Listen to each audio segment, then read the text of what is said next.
تعال نفكر فيها برضو بالراحه شويه مع بعض كده.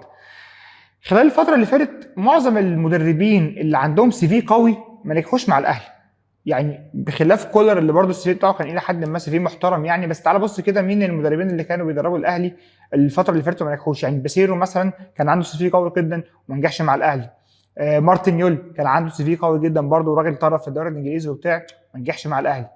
على عكس كده تماما معظم مدربين الاهلي او المدربين اللي الاهلي جابهم شباب، او مش خلينا نقول شباب، اللي عايزين يثبتوا حاجه، اللي عايزين يثبتوا نفسهم في حاجه، نجحوا. تتكلم في موسيماني، مره واحده الاهلي لا يا جماعه موسيماني هيجي اول مدرب افريقي يدرب الاهلي. يعني على طول الاهلي حتى لو بيجيب مدرب اجنبي فهو مدرب اوروبي، لكن اول مدرب افريقي يدرب الاهلي ناس كتير ما كانتش متوسمه خير في الموضوع يعني. موسيماني كسر الدنيا مع الاهلي. نفس الكلام برضو بالنسبه لفايلر بالمناسبه برضو لما كان جاي راجل ما كانش عنده سي في قوي، كسر الدنيا مع الاهلي. يعني الاهلي عنده في الحته دي اكتر من حد. جوزيه على فكره بالمناسبه، مانويل جوزيه نفسه اول ما جه الاهلي ما كانش برضو الاسم القوي، واللي بنى اسم مانويل جوزيه هو النادي الاهلي طبعا مليون في الميه يعني.